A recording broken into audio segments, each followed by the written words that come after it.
The Dark Scrolls. The nursery was always quiet, too quiet. No laughter, no crying, no rustle of tiny feet across the floorboards, only silence broken now and then by the sound of a nurse closing a cradle that would never again be opened.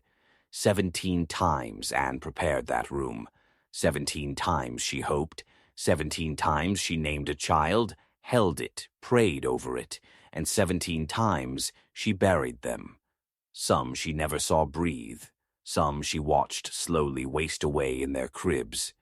And only one, just one, lived long enough to call her Mama. But he too would rot from the inside out, and she would bury him with the others. Her womb now a graveyard. Before she became Queen of Great Britain, Anne was just another daughter of the House of Stuart, born in 1665 during one of the most turbulent chapters of English history. She was never meant to rule. Her father, James, Duke of York, was Catholic, an inconvenient truth in a kingdom that had little patience for papist blood on the throne. But Protestantism clung to Anne's bones, much like the gout that would later cripple her. And it was that faith, not favor, that would one day crown her head. From childhood, Anne's body defied her. Sickly, prone to fever, and afflicted with weak eyesight and swollen joints, her ailments were dismissed by courtiers as the hysterics of a sensitive girl. But they didn't understand. How could they? Even as a child, Anne bore pain like a duty. She didn't scream. She endured. She swallowed it. And in the silence of her suffering, she learned what most monarchs never do, that agony is the most loyal servant of all. At 18, she married Prince George of Denmark, a man described as plump, pious, and painfully dull. But Anne didn't need charm. She needed stability, and George provided it. He was gentle, deferential, and most importantly, Protestant. Their marriage was not a fiery love affair, but something far rarer in royal unions, companionship. She grew to care for him deeply, and together they tried to build a legacy. Their first child came soon after, a stillbirth, then another, then a miscarriage, then an infant who breathed for hours and died before nightfall. The court whispered about it, servants avoided her gaze, and Anne, still so young, still full of hope, tried again, and again, and again. The 5th pregnancy gave her Mary.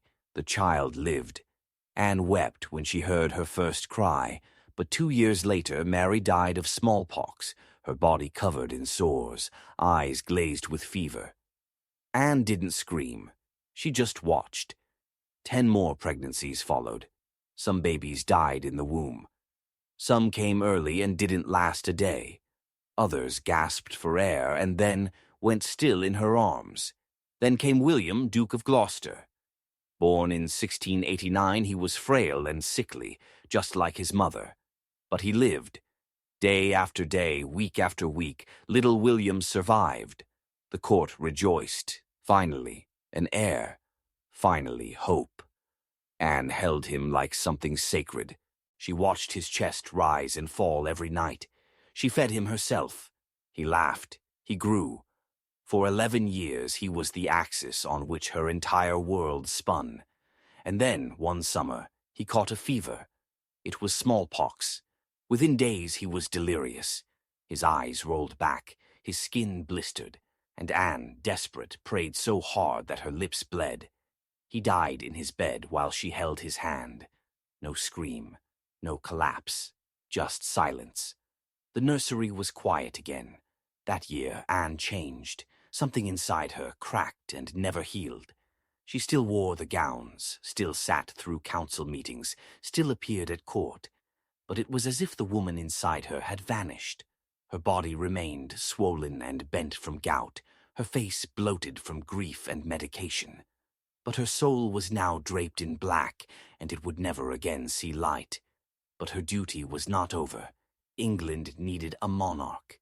The death of William had plunged the kingdom into a succession crisis. There were no other Protestant heirs. Anne, though devastated, still stood as the only viable option, And so, in 1702, she was crowned Queen of England, Scotland, and Ireland, a reluctant queen, a grieving mother, a broken woman. Behind her smile at the coronation was a rotting heart, and beside her, always, stood Sarah Churchill. Sarah was no ordinary lady-in-waiting. She was Anne's childhood friend, her confidant, her fire in a frozen palace. Where Anne was shy and wounded, Sarah was brilliant, bold, and cutting. She could bend Parliament to her will with a sentence, charm noblemen into silence, and cut courtiers down with a glance. Anne clung to her, needed her, trusted her more than anyone in the world. But Sarah did not offer comfort. She offered control. Theirs was a friendship forged in intimacy and riddled with dominance. Sarah called Anne Mrs. Morley in private, and Anne called her Mrs. Freeman, a charade of equality. But there was no equality. There was only Anne's need and Sarah's power, and that power began to chafe. As Anne's body deteriorated, her legs inflamed, her joints stiff, her eyes failing, so did her patience. Sarah mocked her weight, chastised her politics, and scolded her like a child. Their once private letters grew bitter. Anne, lonely and paranoid, began to withdraw, and into that void stepped Abigail Masham, Sarah's poor cousin, soft-spoken and warm. Anne clung to Abigail's gentleness the way a drowning woman grabs a rope. Sarah, furious at the intrusion, accused Anne of betrayal, of weakness, of being manipulated. But she had underestimated something. Grief may soften a queen, but it can also harden her resolve. Anne did not scream. She simply removed Sarah from court. The pain she could endure, the humiliation, the loss, the silence of the nursery, she had survived it all. But she would no longer tolerate disloyalty. As Sarah left the palace for the last time, Anne stood alone, a queen surrounded by ghosts. The nursery was still quiet, and yet her throne remained. They say the human heart can only break once. But Queen Anne proved them wrong, 17 times. Each labor bled her a little thinner. Each death carved another hollow in her soul. No one warned her that motherhood could become a battlefield, that her womb would become a burial site, that each tiny cry would echo like a curse, and each silence would become heavier than stone. In the beginning, Anne believed what every royal woman was raised to believe, that her duty was to give birth to England's future. It was not love she was after, but a legacy. Her marriage to George of Denmark offered comfort, but it was not enough. She wanted children, needed them, not for affection, but for continuity, for stability, for worth. The first child came with pain that seared like fire through her belly. She screamed, then bled more, and the child slipped out of her, wordless and bloodied. They called it a loss, as though she'd misplaced a coin. Anne was told not to worry. These things happen. But that night she dreamed of a child's face in the dark, floating just beyond her reach. The second came with breath. A girl. She squealed faintly in Anne's arms, eyes fluttering, skin pink and soft like candle wax. Anne didn't sleep that night. She held the child close, counting heartbeats like a spell. But by morning the child was still, lips blue, warmth gone. Anne didn't speak for a day. She stared at the tiny body and whispered, "I knew you." The third came too early. It wasn't born. It fell. A gush of blood, a moment of silence, then the violent screaming of midwives. Anne clutched the bedsheets as they cleaned her body, as if by wiping her clean they could wipe away her failure. Each time the bleeding became heavier, the pain sharper, the silence longer. But then, hope. A daughter who lived past infancy, who smiled, laughed, learned to stand. Anne dressed her in silks, fed her from her own hands, watched her sleep for hours, and when fever struck, she summoned every physician in London. They bled the child, burned incense, prayed. Nothing worked. Anne watched the light fade from her daughter's eyes. She held her afterward, not as a mother holds the living, but as a mourner holds a memory. The cradle was emptied, the nursery quiet again. She was told to try again. So she did. Twins this time. 2 boys. Anne had dreams of them growing up together, racing down palace halls, playing at war, learning Latin. But neither cried. Their skin was loose and purple. Their lungs never filled. The nursemaid dropped one. Anne didn't flinch. They were buried without names. Her ladies began whispering. "Perhaps she is cursed," someone said. "The Lord has hardened her womb." Anne heard. She always heard. She prayed harder. Then William, the only one who stayed. He was weak, sickly, plagued with seizures and a twisted spine. But he lived, and Anne, against all caution, let herself love him, let herself dream of his coronation. She walked beside his wheelchair in the gardens, laughed at his jokes, knew every birthmark on his skin. And when smallpox came, she refused to believe it, even when his skin erupted, even when he screamed, even when he stopped recognizing her. She stayed beside him, murmuring lullabies into his fevered ears. When he died, something inside her died too, not a part of her heart, but something deeper, something ancestral, something like the purpose for which she had been created. The court held a funeral fit for a prince. Anne did not attend. She remained in her chambers for days, drawing the curtains, refusing to eat. Sarah Churchill pounded on the door. George wept at her bedside. Anne said only one thing. He was my only. But he wasn't. There had been others. More would come. The doctors called them miracles. The ministers called them necessities. Anne called them inevitabilities. Another boy lived a week, died of breathlessness. Another born too early, skin not yet fully formed. Nurses screamed. Anne didn't. Another girl, 10 weeks old, died in her sleep. Anne washed the body herself. One miscarriage came during a storm. She awoke drenched in blood. The wind howled. The midwives whispered Hail Marys. Anne simply turned her face to the wall and waited. Another came on Christmas Eve. She had felt the child kick only once. When it stopped, so did her prayers. One birth was so violent they had to cut her open. She was awake. The screams scratched her throat raw. She never walked the same after. Another child died while she received news from Parliament. She clutched the letter in one hand, her belly in the other. A drop of blood fell on the seal. Then came the one no one spoke of. A pregnancy kept secret, lost in the middle of winter. Only Abigail knew. The body was disposed of without ceremony. Anne never acknowledged it. More followed. One born in silence, no heartbeat. Anne held the corpse for 2 hours, whispering a name that no one ever wrote down. Another, an ectopic pregnancy. The pain was so excruciating Anne begged to die. The surgery nearly granted her wish. Each time the hope became smaller. Each time the grave became deeper. By the end, Anne no longer announced her pregnancies. She no longer decorated nurseries. She no longer dreamed. She simply waited for the bleeding to begin. The final one came quietly. No screams, no panic. Just a dull ache that grew until it became unbearable.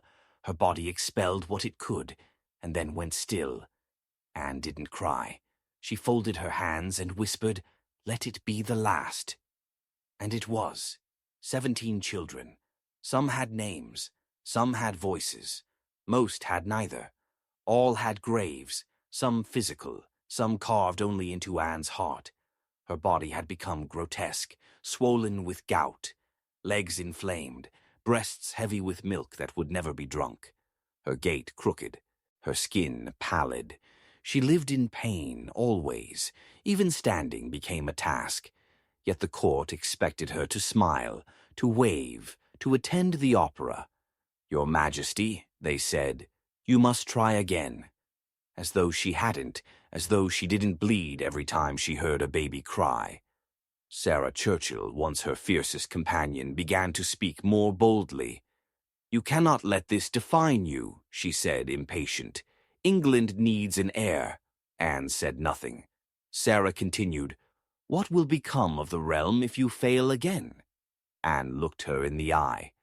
"Let it become what it must. I am no longer a vessel." That night she instructed that the nursery wing be closed, the cradles removed, the toys given away.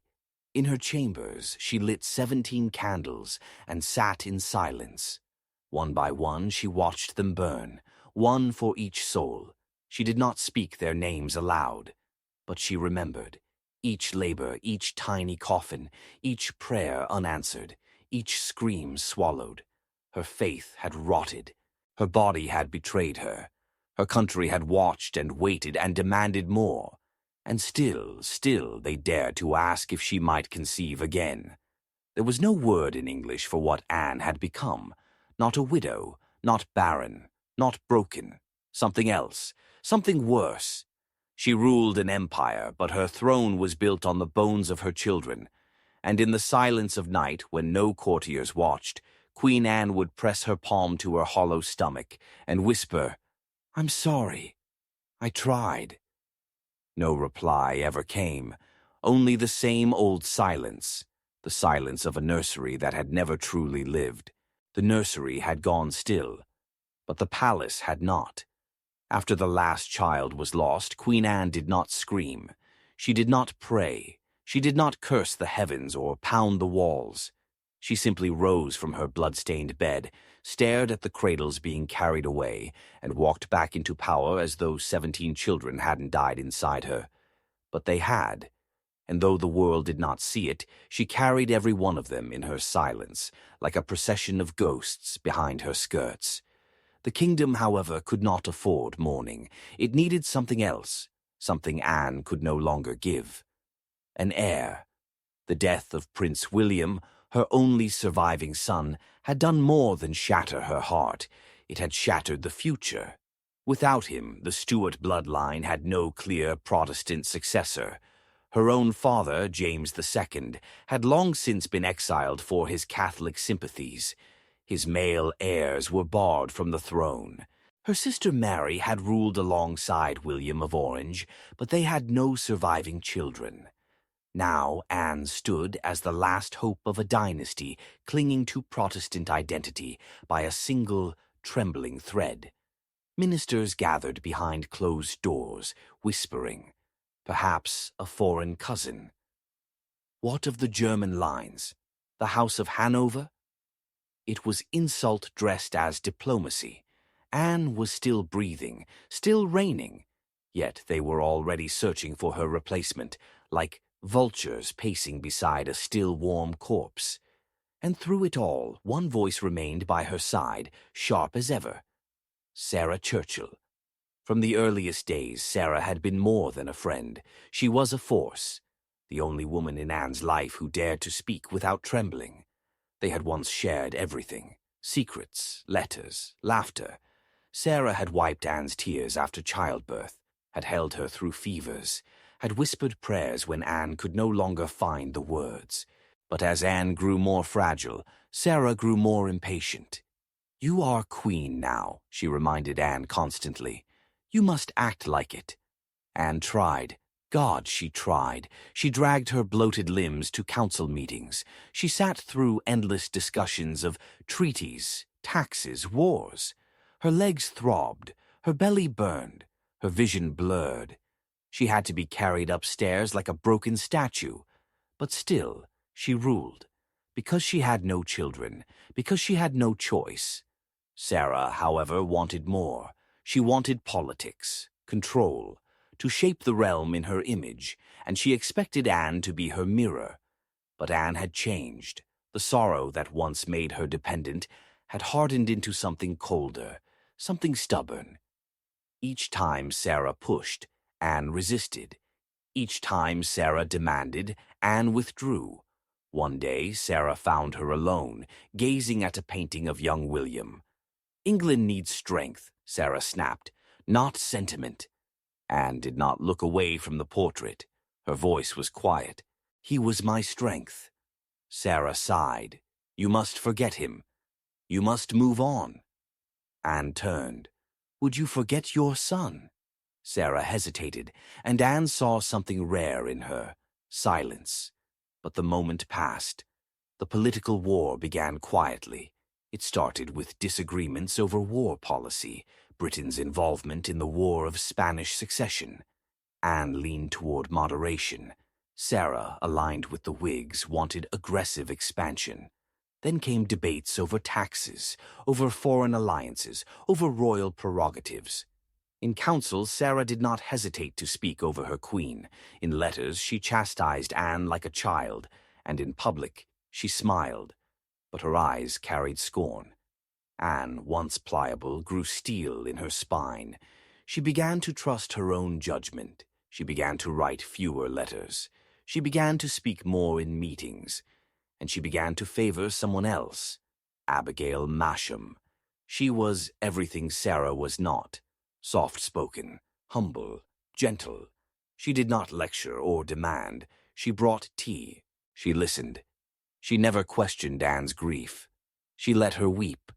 Anne clung to that softness the way a drowning woman clings to driftwood. Sarah noticed. At first, she laughed. Abigail, she scoffed. A servant. What can she possibly offer you? Anne did not reply. Then she grew jealous, accusatory. She hinted at impropriety, at secret trysts, at shame. You've replaced me with a girl who scrubs your chamber pots, she hissed. Anne met her gaze with quiet fury. She comforts me. You command me. Sarah recoiled. Anne dismissed her from court a month later. The kingdom reeled. Sarah Churchill had been more than a friend. She had been the center of a political machine. Her fall meant the fall of the Whigs. Anne replaced them with the Tories. Peace overtures replaced war drums. The great Marlborough himself, Sarah's husband, fell from favor. And through it all, Abigail remained by Anne's side. No titles, no ambitions, just presence. The court whispered. Pamphlets circulated, mocking Anne as weak, childish, besotted. Some even dared to use the word unnatural. But Anne did not care. She had long since stopped caring for the opinions of those who had never bled for the throne. What they could never understand was this. She had no family left, no children, no future. Abigail was not a mistress. She was a mirror, one that did not reflect her power, but her pain, her stillness, her buried grief. And still the ministers came. Your Majesty, they said, we must settle the succession. She resisted, not because she loved power, but because choosing a successor felt like a betrayal, like writing the will for her unborn children, like saying, I have failed. But the pressure mounted. Parliament passed the Act of Settlement, declaring that upon Anne's death, the throne would pass to the House of Hanover, a German dynasty with no blood connection to her children, her life, her pain. She signed it with a trembling hand. By 1710, Anne was a shadow of herself. She had gout in nearly every joint. She could no longer walk. Her arms were swollen, her eyes clouded, and yet she ruled. She signed treaties, met ambassadors, brokered compromises. She stood, or rather sat, as the final monarch of her line. When George of Denmark died in 1708, Anne did not weep in public. She appeared dressed in deepest mourning, face stone still, eyes unreadable. But in private she refused to eat for 3 days. He had been her only witness, the only one who had seen all 17. With his death, her history became folklore. Her body, riddled with scars and sores, became a relic. Her chamber, a tomb. On the eve of her final illness, Anne asked Abigail to bring her something. A small chest. Inside it were locks of hair, scraps of lace, tiny carved crosses, all that remained of the children she had lost. 17. She held them in her lap, ran her fingers over the memories, closed her eyes. "Tell me," she whispered, "if I have no children, what was I queen of?" Abigail knelt beside her, voice quiet. "A kingdom that did not deserve you." Anne said nothing more that night. The next morning her legs would not move. In the final weeks of her life, the palace grew quiet again. Ministers waited for her to die. Courtiers rehearsed greetings for King George of Hanover. No one came to her bedside but priests and Abigail. She died on August 1st, 1714. No child held her hand. No heir mourned her.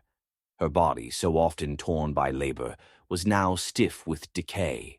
When they lifted her onto the bier, it took 12 men.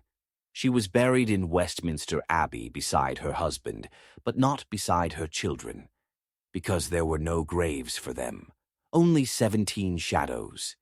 They called her a queen of compromise, a queen of unity, a queen of endurance, but they never called her what she truly was.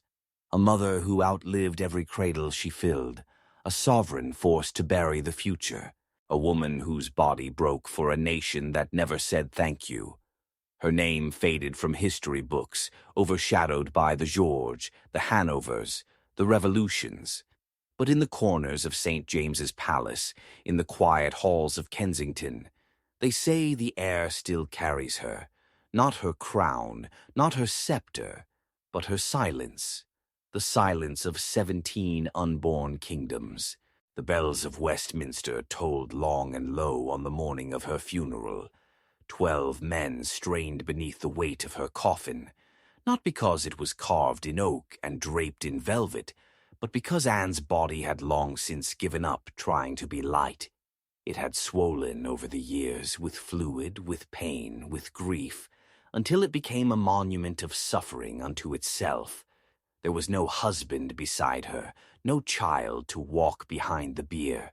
No weeping heir clutched a black handkerchief at the steps of the abbey. Instead, there were ministers murmuring about succession, foreign dignitaries eyeing the crown, and whispers, always whispers, about how a woman who bore 17 children could die utterly alone. Anne, Queen of Great Britain and Ireland, had ruled for 12 years, but history did not rush to remember her. There were no great romantic tragedies in her life, no wars she personally led, no blazing oratory remembered by schoolboys. She was no Elizabeth, no Victoria. She was, as some would say, a placeholder, a bridge between dynasties, a womb with a crown. And yet there was more. Much more, but no one was eager to speak of it. In the years that followed her death, Anne's image faded quickly from public consciousness. The crown passed to George III of the House of Hanover, a German prince who spoke little English, had never met Anne, and saw the throne not as inheritance but opportunity. He brought with him a foreign court, foreign customs, and a clean slate. It was as if Anne had never existed. Portraits of her were quietly removed from palace walls. Her personal papers, the hundreds of letters to Sarah Churchill, to George, to Parliament, were locked away. Her decisions were reviewed and, in some cases, reversed. The Tory ministers she'd supported were sidelined. The Whigs returned in force.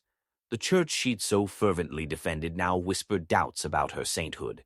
Even in her own legacy, she was erased. The Act of Union she signed in 1707, the one that united England and Scotland into Great Britain, became attributed to parliamentary necessity. Her role as sovereign during the War of Spanish Succession was minimized to a footnote. Her name was mentioned, yes, but without weight, without reverence. And yet the silence around her was not emptiness. It was avoidance. Because Anne represented something the new regime could not speak aloud, the consequence of sacrifice. She had given everything, her mind, her body, her bloodline, and in return she was discarded like a spent candle. The monarchy, built on the myth of divine purpose and familial strength, could not afford to dwell on a queen whose family tree had withered in her hands. She was too human, too tragic, too real, so they forgot her. But buildings remember, and so do walls. Visitors to Kensington Palace in the decades that followed reported strange things. A chair rocking softly in an empty room, a crib that creaked at midnight, footsteps where no one walked, the faint scent of lavender, Anne's favorite perfume, wafting through halls no one had opened in years. A child once claimed to have seen a fat woman in black, sitting at the window and crying. When asked what she looked like, the girl replied, "Like someone who lost something big." Even in legend, Anne was not majestic. She was mournful. Historians of later centuries tried to reassess her reign. Some painted her as weak, ruled by favorites, easily swayed, consumed by grief. Others saw her as a pragmatist, the first truly constitutional monarch, who understood the power of stillness in a world addicted to spectacle. She allowed her ministers to fight their battles while she sat, immovable, enduring, quietly shaping the realm through omission as much as action.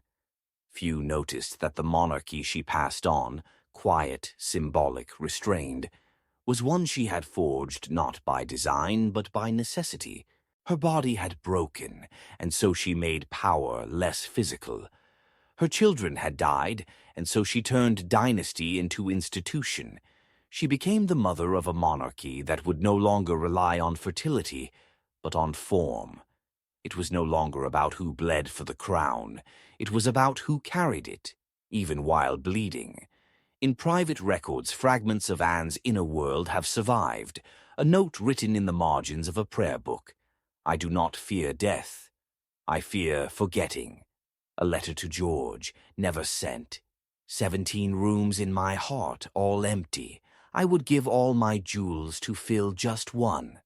A final instruction to her chambermaid: "Burn the blankets. I cannot bear the smell of milk." These are not declarations of power. They are not legacies etched in gold.